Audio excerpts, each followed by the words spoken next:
Okay, so check it out. I tore into my 2023 KLR650 that's just barely over 7,000 miles for a valve check here.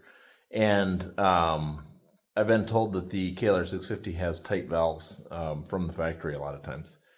So I've got a couple of notes from, this is the third time I've done a valve check on a KLR650. First time on this bike though.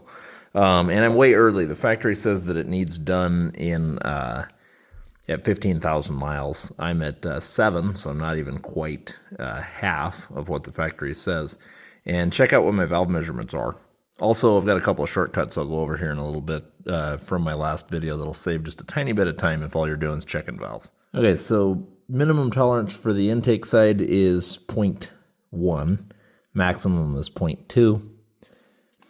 0.064, almost half of the allowable tolerance. That one does fit on this side. So this one's measuring at 0.064. The other side on the intake does not fit 0.064. 0.038 here is the smallest measurement size I have. I already tried 0.051. I already know it doesn't work. 0.038 just barely fits in on the intake side. Now on the exhaust side, a little bit harder to see. I can't fit that at all. My tolerances are near 0 and I'm only at 7,000 miles. Last time, so on my other bike, the 2022 KLR650, I did not check my valves until 31,000 miles. And my gas mileage had gone to pot, and it was struggling a bit. I figured this one would be good at 15, but I'm almost to 0 tolerance. And on my 2022 KLR650, it started eating into my valve, my camshaft. Started eating into my camshaft by 31,000. This bike probably would have been doing that by 15,000 miles. So I think I'm now bought into, if you got a KLR650, you better check your valves early. Here in a little bit, I'll get it taken apart and I'll let you know what shim sizes are in mine. My 2022 KLR650, the first time I checked it, had a couple of 260s and some 255s in it.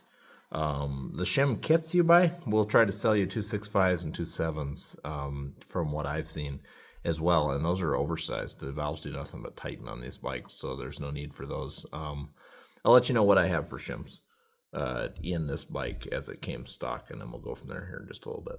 A couple convenience things of note that I tried taking a few shortcuts, seeing what all I could avoid removing. This little bracket, I believe it's for the holding the ABS units on the ABS bikes. This bike does not have it. The service book talks about removing it if you have ABS.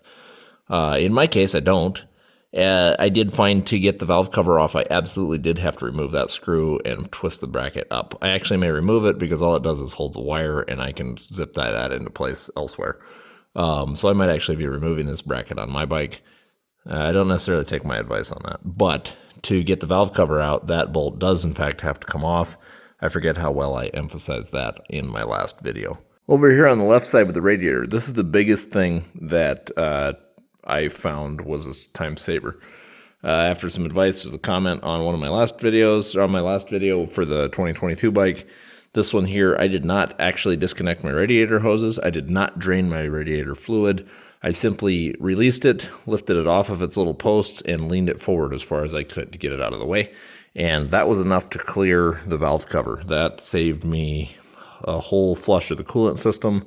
And I would say unless you need to flush your coolant system, which periodically you do, I'm doing this maintenance on this bike earlier than the factory recommends that, so I'm not going to on mine. There's no reason to disconnect the radiator. So save yourself some time. Don't do that. All right, now back to the valve adjustment and how that's going. So I'm moving this shield so that I can take the chain and the camshaft clear out if I choose to. I don't quite have it unfastened. I'll get to the torque specs when I go to put it back on here in a bit, just in case you have to do that at some point. All right, so I removed this shield from off my timing chain. If you're going to remove your camshafts at all, make sure that you have witness marks. I covered that in the last video on the gears so that you don't end up with your chain in the wrong spot. You got to keep your timing accurate. I've got the camshaft, or sorry, yeah, the camshaft chain tensioner removed. You can watch my last video to get to this point. If there's, for some reason you need to open yours up further like this, you'll have to have watched my last video. I'd recommend having the service book because it explains all the steps easily. But here's where I'm going from here. It's critical to keep the chain tight so that it doesn't fall off the gear or skip gears down below. So I've thrown some zip ties up here into the wiring, which are actually not tight enough yet. I'm holding some tension. I'm going to get the camshaft out, and then I will tighten those up so that the chain's held safe. Let me go this way. This will make it a little bit easier to adjust my stuff on the other side.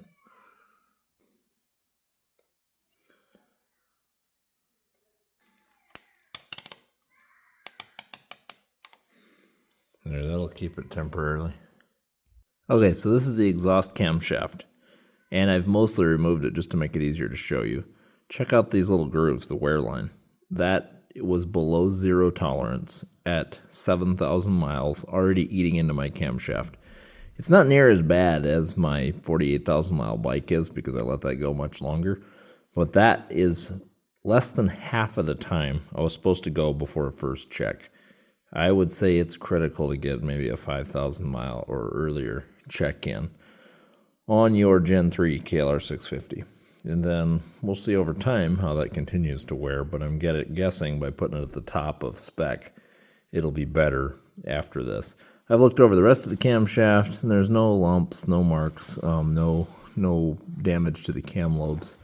It's just eating in where it rides in the saddle there. So we'll get her adjusted up. All right, so the stock valve shim that came in this bike on the right side was a 255.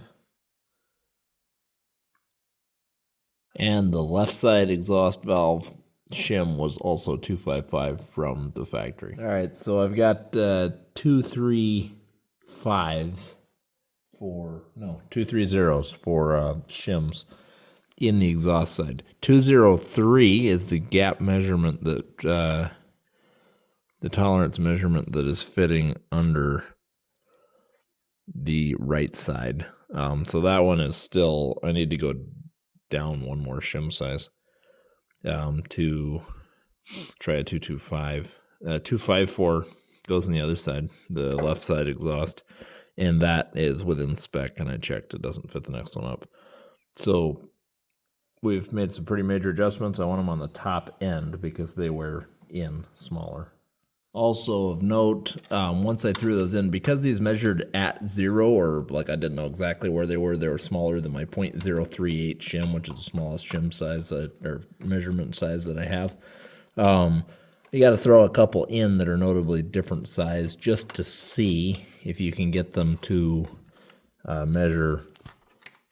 You got to get a measurement from something, and then you can adjust, fine tune from there if need be. So I just threw my bolts back in and tighten them up reasonably tight for these measurements, and then I'm going to now pull them back out, readjust this right side valve shim, and then I'll put them back in again, just reasonably tight. I'll torque them after I make sure my measurements are correct. All right, so high end of spec allowable is 0.25, and the 0.254 fits. The next one bigger does not on both sides. So valve shim on the left. In this bike, I put in 230. One on the right is a 2.25. All right, so I've got the camshaft back into place with the chain back on, and that has to be done with the straps that hold the camshaft down out of place. Now I'll put those back in and get them torqued back up to spec. All right, exhaust side is all torqued back up, measures within top end of spec there at 0.254. I've got the intake side. I don't need to remove the chain. I'm just going to tilt the camshaft up like I did in my how-to video. And I'll swap those out. I got to figure out the sizes here in a second. So removing the old intake side. Oof.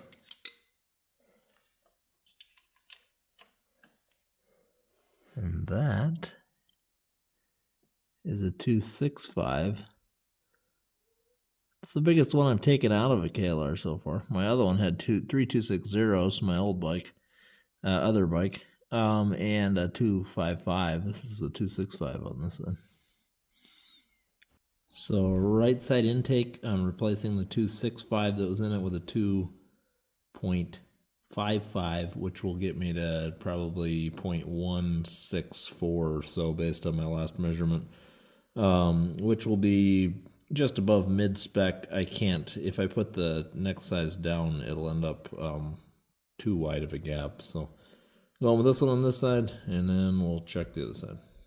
One thing I will say while trying to pry these out, I haven't lost one down inside the crankcase yet, but there's a lot of open space there. I like keep the camshaft really close to the shim so that it doesn't come flying out when I get it pried loose and goes sailing across into the crankcase, because that would be bad. They have sent them flying a couple of times. I just haven't lost one yet.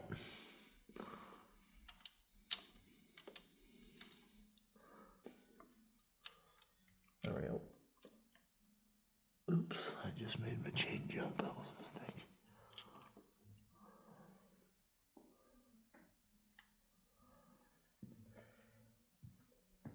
That one is a 265 as well. We got the intake adjusted. We have a 255 on this side and a 250 on the other side. The top of tolerance is 0.20 and 0.203 just barely fits in there. It's really tight on this side, and it's a little bit looser on that side. It's really tight on this side. But I would say our official measurement is 0.203 on intake. So we're at maximum specs on both sides. And because I haven't been doing this video as a how-to, just more throwing a few things out there as I've been fooling with my valve adjustment. The cam chain guide bolts here on this end are 78 inch-pounds, and the two on this side are 87 inch-pounds. I got that put back in. Now I'm refastening down. I got the oil pipe back between here and putting back down the straps that hold the camshafts in place. Again, because I originally forgot to put the guide back on underneath that oil pipe first. All right, so we're getting put back together here. This video is not supposed to be a how-to, more of a warning for early valve adjustment needs on the KLR650. One thought I did have, though, this is the bike I've rode to Prudhoe Bay in winter last year. I've ridden it in winter, I don't know, 500-600 miles or so this year. I've ridden it in some pretty extreme cold temperatures. There's a possibility that engine temperature might cause a little bit faster wear. I'm not sure. But I have ridden it in some pretty harsh cold temperature conditions. And maybe my valves wore in faster than yours will. I still don't believe that this thing started out of the top end of spec, though. So I would recommend checking your valves early on the Gen 3 KLR650. I've read that on a few forums. I had some comments on my last video showing how to do the adjustment as well. I would say get a service book. Hopefully some of the tips that I added to this will be a supplement to my how-to. If you need that one, it'll be linked here at the end, probably right up here now. Hope you enjoyed the update, and I guess we'll catch you again later. Stay tuned for the next adventure coming soon.